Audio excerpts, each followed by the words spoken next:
welcome back to Health Chat. I'm one of your co-hosts, Andy Friedman, licensed independent clinical social worker, and I'm here, as always, with my lovely co-host, Dr. Alyssa Handler, board certified in internal medicine. Nice to be back, Nice Andy. to be back after a while. We took quite a hiatus. We did. Do we want to talk about why? Okay. Sure. So there was something called COVID.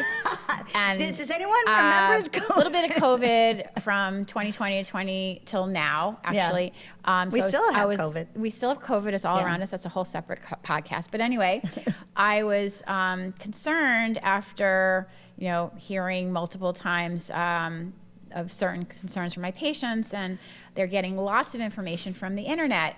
And that concerned me because there's a lot of misinformation out there. It's kind of why we started this 6 years ago in 2018, 7 years ago, when people were coming to me with questions and concerns, and they were getting a lot of information from the internet. And now it's even more so with AI, that people are getting misinformation. And I am quoting, when I do my health podcasts, I'm quoting evidence-based studies that I'm using up to date, which is an evidence-based guideline that physicians use to collect data and information about things we're prescribing and treatment plans. So I'm still using that, and I'm hoping that's been helpful to a lot of my patients. I'm now telling people to please listen to my podcasts 1 through 9 from 2018, 2019, and 1 from 21. Do we want to mention how we won an award for one of the best podcasts? Why not? We did a podcast in 2019 on migraines, and it won a Hometown Media Award. We had best podcast in the entire country that year. Congrats to us. Yeah. And Dr. Tim Kelleher, who was our guest that day. He was an amazing guest. And I learned so much stuff from that podcast. I mean, that's the thing. We want you to learn stuff that is actually evidence-based and correct and valid, and not just Google it on the internet. Right, so our goal is to share information that's evidence-based and maybe help answer some questions that people ask me 10 times over every day. And so instead of me spending my clinical time during our visits, which are now briefer and briefer, I can tell my patients, please listen to my podcast number 8 on Apple Music, where you can find us. There's other places you can find us right now. I believe it's Apple Music, Health Chat, Dr. Handler, Andy Friedman. And Andy Friedman. And we also will list, there's 8 subjects and soon to be, or 9 subjects now, soon to be 10. I'll put them in the show notes, the links. And today's topic is supplements. Wow, it's supplements. So this is kind of, in a way, the Wild West of medicine, right? Okay. It's everything and anything, and some things are evidence-based and some things are just scams on the internet. Yes, right? Exactly. There's a lot of profit being made from off of these supplements, and I think that we have to keep in mind when people ask me, when they bring all their supplements, and I say, what about this, what about that? I was like, well, that's a really good advertisement. So you have to be careful with the ads that are placed now directed right at people who, people are getting directed advertisements towards them from things from their Instagram or whatever they're signed up for. The algorithm. Yeah, and it's even more potent to have people buy these things. And I want to talk about why that's dangerous. And so, as always, we always want to start our topic with defining what it is we're talking about, right? Yes. So what is a supplement? I always want to just go over that. A supplement is a product such as a vitamin, a mineral, a botanical compound like turmeric, caffeine, or amino acids like tryptophan or glutamine, or a live microbial like probiotics.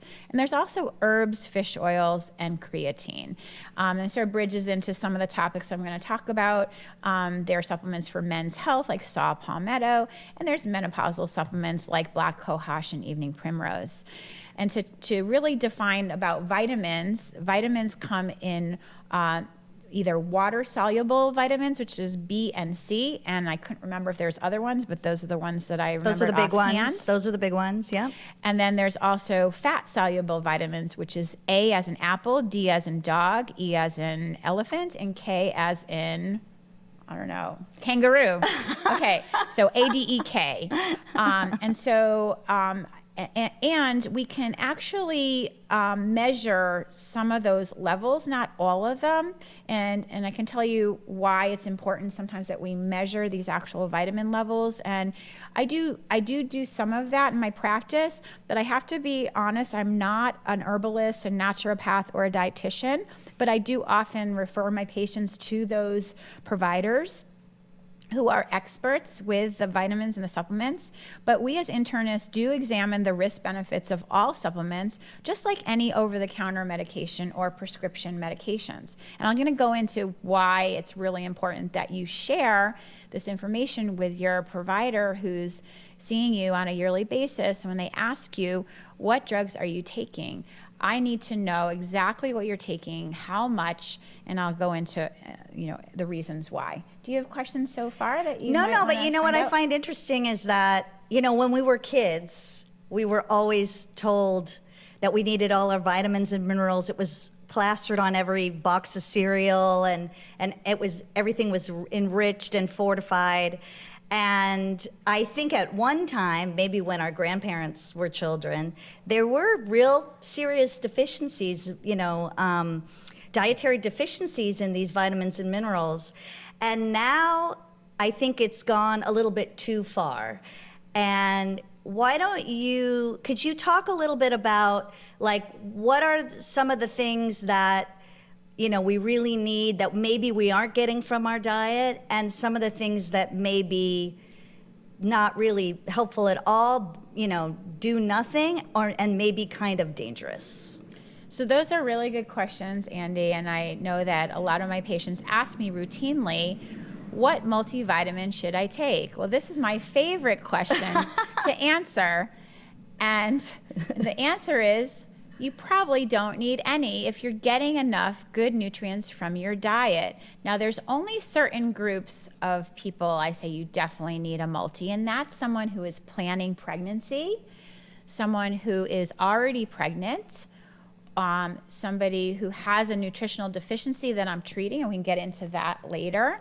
But very few people, other than those categories, actually really need, or nursing, so pregnancy, nursing, Yep. Getting pregnant, that is one category that they need folic acid, and that's why we recommend the multivitamin. But other than those categories that I mentioned, it's very few people actually need multis. There are groups of people that don't absorb vitamins, like people with chronic bowel disease, like ulcerative colitis, Crohn's. There's for the general population, I would say we don't need multivitamin. And if you're using multiple vitamins, and I'm going to get into that with the water soluble versus fat soluble vitamins, there can be serious consequences to overdoses. And as you mentioned, a lot of our foods are now actually vitamin enriched. If you look at your bread, it says enriched with whatever, and your cereals all have these extra things in it. So there's a lot of foods that are already being supplemented. And so the focus for me is to really analyze what are people's diets. With any time I have during a review, if I have some time, I do want to know if they're eliminating anything in their diet. People are following either gluten-free or vegan or keto. There's so many. You're a nutritional expert. It's the next crazy diet can come along, and it's just don't eat this one food, or don't eat these kinds of foods, low carb, or whatever. Yes. So people are... It can lead to deficiencies, I think. People are very focused on their diets, I think, and it's important for us to analyze what it is that they're actually doing. What are they restricting? And then I can tailor what it is I'm recommending based on that, and perhaps on several blood tests that I might do to analyze certain things. So people are taking a lot of supplements. You're finding that people are taking a lot of supplements. Are they talking to you about it? Are they asking you about it? Or are they just doing it on their own and see what happens. Yeah, and that's a really great thing to bring up. Andy, I'm so glad you asked me. That question is really how many patients actually tell their provider, physician, what percent are actually sharing this information with us? Well, they did a study, and only about 26% of patients are telling their providers or their physicians what they're actually taking, and that is so concerning. That's because as I was referring to, is there can be bad things that can happen and interactions with prescription drugs, over-the-counter drugs. The computer is smarter than I am when it comes to interactions, which is why I ask people routinely, what are they taking, how much, what dose? I put that into my computer, and it will tell me if there's any dangerous interactions with their current prescription drugs. And if I'm going to prescribe anything new, if they already have all their supplements listed, then it's less likely they're going to have some life-threatening reaction. There's actually another study they did, because I didn't really mention yet, but these supplements, getting back to this problem, is they are not regulated by the FDA. There's regulatory guidelines that the U.S.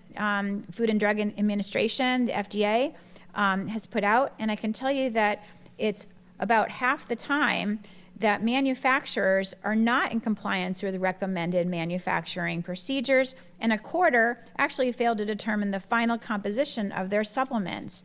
So a lot of these supplements can be contaminated or have additives that can be very dangerous, and people don't understand that or realize that until maybe it's too late, because there's another scary statistic. The FDA has identified more than 1,000 supplement products that were adulterated with pharmaceuticals, predominantly supplements marketed for weight loss, sexual enhancement, and muscle building. So there's certain categories of supplements that are more dangerous than others. Specifically, they're saying the weight loss drugs, the sexual enhancement drugs, and muscle building drugs. In one study that was conducted by the Centers for Disease Control and Prevention, which is the CDC, that involved 63 emergency rooms, investigators estimated that approximately 23,000 emergency room visits and more than 2,100 hospitalizations per year in the U.S. can be attributed to the use of dietary supplements. That was a really scary statistic for me. Whoa, I am floored. I'm completely floored. And it just proves because you just think that they're harmless. Yes. Because they're sold over the internet, or you can just mail order them. And yes, so I want to want to really put that out there, that not only are people not sharing this information with their doctor, they're doing these things on their own without telling us, because they heard it was good. This is the most common reason for why I ask my patients, what are you taking and why? And they'll say, oh, I heard it was good. So they heard it was good. Heard it was good. That is not a good statement. From whom? That's the problem. That gets back to the AI information, the misinformation, that people hear it's good. I don't know who's telling people that it is good to overdose on vitamins. Can you talk about why it's not a good idea to just blindly order something over the internet, or even just Google something? Or like you say, ask AI about something, like why that's a problem? Yeah, because anybody with no degree at all can post information on the internet and say how good something is.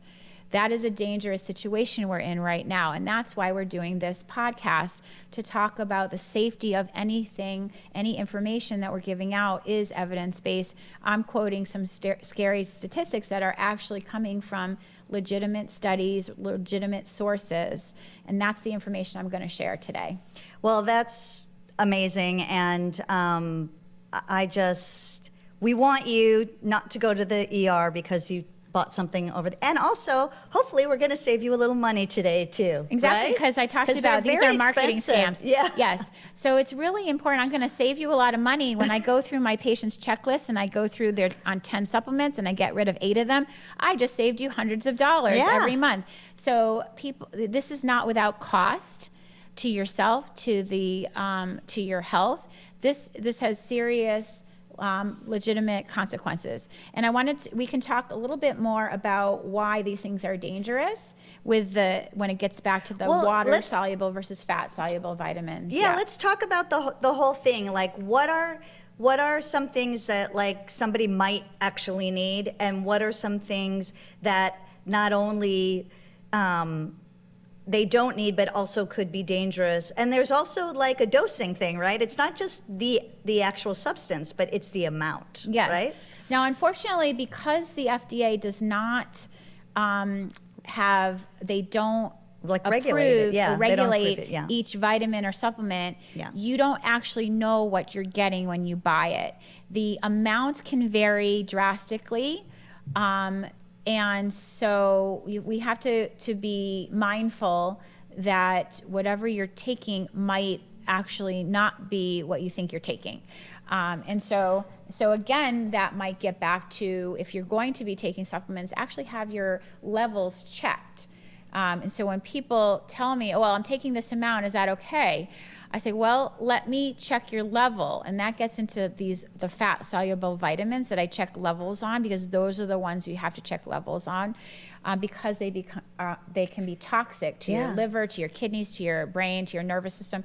These can have toxic effects, specifically the ADEK. Those are the ones I mentioned before.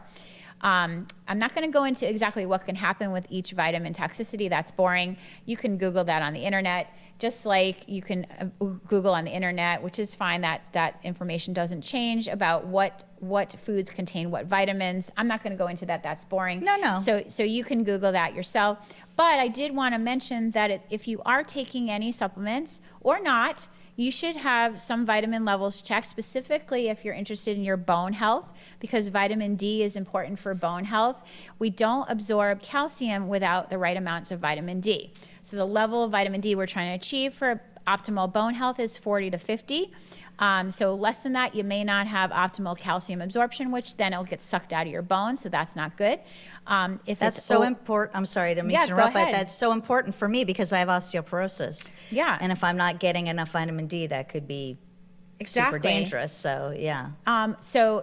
We can say a little bit more about vitamin D if we want, or you can just listen to the podcast on osteoporosis, which we spent 45 minutes to talk about bone health. So you can learn more about our podcast about osteoporosis. I'll put that link in the show notes. Yes, and I definitely get into the whole bone metabolism thing and why it's important. Right. So you can refer to that. And then vitamin A. It can also be toxic. I think sometimes we're checking levels of people have certain deficiencies, but I've only had like 2 patients that needed their vitamin A supplemented, but I can tell you that most of the time we're getting plenty from our foods, and so it's not necessary to take extra vitamin A. Eat vitamin your carrots. Vitamin E, that's another one. People ask me, why are you taking vitamin E? I don't know, I heard it's good. No, it's not good. It can actually cause liver failure. Don't take extra vitamin E unless a liver specialist tell you should take it. Vitamin K, same idea. People tell me, I'm taking vitamin K. I heard it's good for calcium intake or to absorb calcium. Nope, I ran that by an endocrinologist. They said, no, don't take vitamin K. That also can become toxic. There's a lot of things people are doing that are dangerous, and they really should be checking with a provider to have these things analyzed and to make sure what you're doing is safe.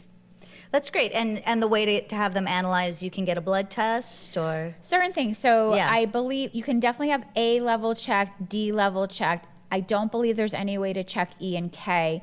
It's just you need to report that if you're taking those and to analyze why. When we get into the water-soluble vitamins, like the Bs, B1, B6, B12, you cannot, well, I shouldn't say that. Most of the Bs you can't become toxic on, except B6. That can be something that can cause neuropathy if you take too much, but you can check those levels. So that's another thing. So if you're not sure, tell your doctor, and we can analyze it and figure out if there's any deficiencies or toxicity. C, there's no test for C, but C doesn't matter. C is very benign. You can take tens of thousands of vitamin C. You will not become toxic on it. It gets peed out into, you pee it out. I say you take 1,000 million vitamin C. Your body, your body knows how to get rid of that. You just pee it out. Yeah. So if you want to take extra, that's up to you. I say, well, but that's it up costs to you. a lot of money, so don't. The only people yeah. I supplement C with are people with iron deficiency, because iron needs vitamin C to be absorbed. Okay. And so I will recommend vitamin C, 500 milligrams daily with your iron supplement, because there is evidence that that does help the iron. That's like a whole nother topic of iron deficiency. People should not take extra iron unless your doctor says to, because iron too much can become very toxic. Yeah. So we didn't even get into that kind of things. I didn't mention that anywhere, but that is a concern. So in any case, anytime you're taking a supplement, please go over it with your doctor. Tell them what dose. Let us analyze what's good or bad and get your best advice. And if we don't know how to analyze it or address it, I will refer people to people that can do that for you. Yeah. Well, that's great. That's really informative. And, there's minerals, iron's a mineral, and there's minerals too that are of concern. Like you say, people, make sure you can also blood test if you're iron deficient. Yes, and if you're not iron deficient, iron do levels. not take iron. Exactly. And we can analyze that as your internist about whether you need iron, whether you're taking too much. Like, those are important questions to ask. Yeah. And it's important, to ask your doctor or tell your doctor about all the supplements you're on, because they can have dangerous interactions with the medication that you're on, and you might not know that. Correct. Right? You might be on actual pharmaceuticals that could interact with some of these supplements. Exactly. And I had gone into that before, that it's really important that you tell us or the computer what you're taking, so the computer can analyze the interactions, because it's, like I said, the computer's way better than I am at knowing all the interactions of every single drug supplement.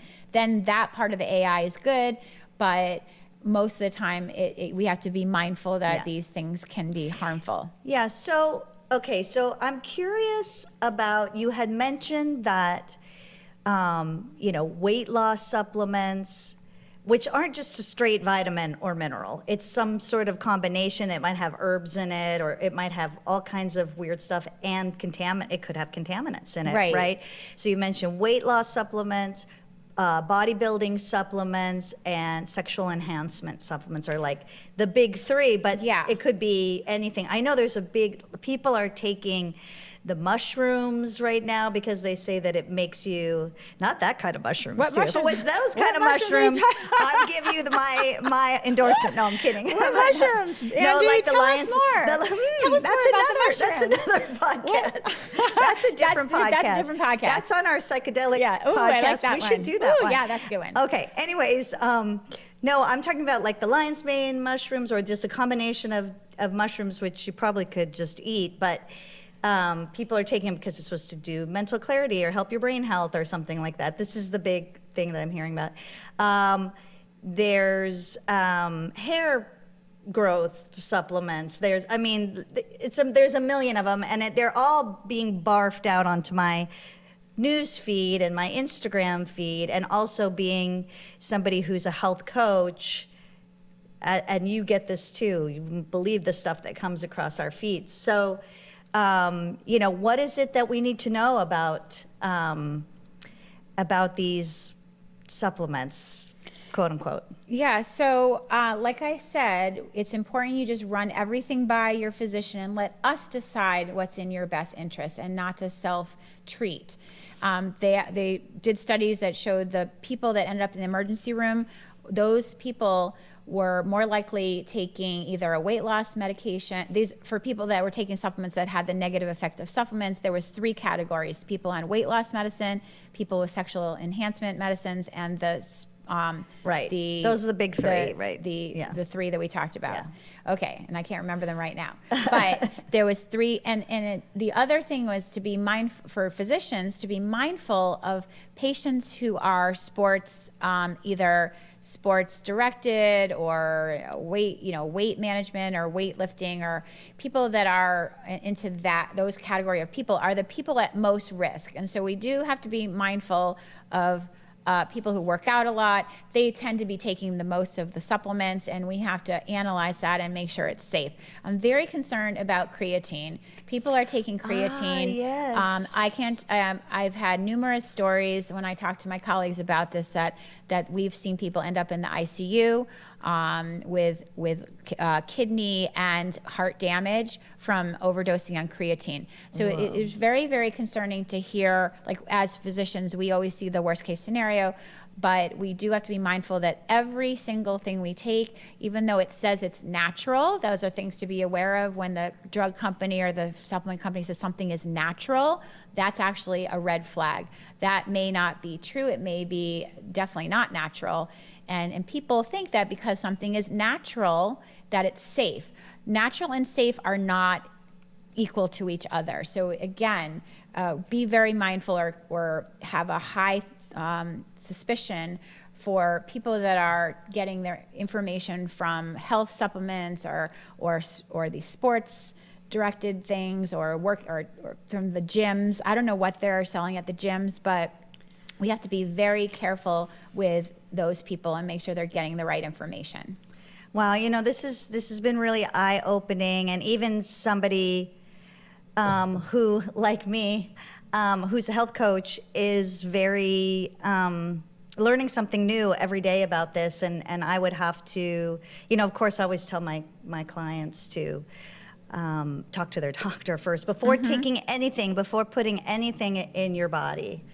And I just want to mention one more thing before I forget, that there are always guidelines that change over several years. We used to have everyone taking aspirin, and now we have more evidence that could be more risky for most patients. So I didn't even get into aspirin use. I don't even know if you call that a supplement, I guess. I don't know if, it was that doctors were prescribing it especially for cholesterol, heart issues, or whatever. And that gets into a whole nother realm of different things that we could talk about. And I wasn't sure where to put aspirin in this category, but I did think it was important to mention that, because a lot of people are taking aspirin, and now we have more evidence that this could be risky for most patients unless they have certain medical conditions.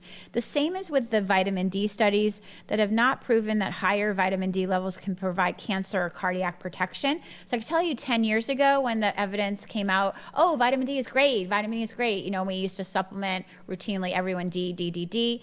We thought it was cancer protective. We thought it was cardiac protective. Those studies have not borne out. So now I only supplement D for people with bone health issues. Like I said, goal level 40 to 50. Listen to our podcast on osteoporosis. Yeah. I need to go back and listen to it as well, So I'm glad. I just wanted to, before I forgot, mention that. Mention also that people also are supplementing a lot with the joint health, like glucosamine. Yes. So I used to routinely talk about glucosamine. Yeah. That's fallen out of favor. Now I routinely recommend turmeric, 1,000 milligrams daily for any arthritis, pain, or inflammation. It's anti-inflammatory. I've had some people tell me that they get diarrhea or some side effects from turmeric, but it's 9 times out of 10, it's either going to help or not. Really no negatives. It takes 3 months to see an effect. Takes 3 months on the 3 months on turmeric to see effect. To see some, yeah. And the effect you're looking for is reduced joint pain. Yes, joint pain, inflammation from arthritis, total inflammation, and stuff like that. So it sounds like there's a very small number of supplements that you actually recommend that really are efficacious. And I direct them to people that actually need them. Either they're deficient or there's something I'm actually treating. So please don't self-treat. Please bring up all these things with your doctor. I listed the reasons why I'm concerned about this. Did you have questions about what I'm saying? No, I don't. I think that's amazing, eye-opening, some new things that I learned. I think the big take-home message, which you were just talking about, is stay talk to your doctor or an expert. Yes. Somebody who's an expert, who's keeping up with the latest scientific literature, the latest standard of care with these things, and really everything, because new evidence is coming out all the time. Exactly. And that's and normal. that's why we have to do more podcasts. That's why we have to do more podcasts. Yeah. Because, but I did go back and listen to the information I was putting out there on our former podcast from 6 years ago, and it does hold up. I did listen to the osteoporosis one most recently. All of it holds up. Everything I'm quoting is evidence-based, and so it's hard to say the evidence goes away. It's just that sometimes newer guidelines come out, and I do try to keep up with that. In fact, I'm going to a primary care conference in London next week, and I look forward to learning more about all the new primary care guidelines from the British people. It is an American continuing medical education conference I'm going to, so I look forward to getting more up to date. That's so fun and so interesting. And I would say that if anything doesn't hold up in our podcast, we will do an addendum or a new podcast on it. And then that bridges into the next one, menopause, which there have been some updated guidelines for hormone replacement that I'd love to share with an expert.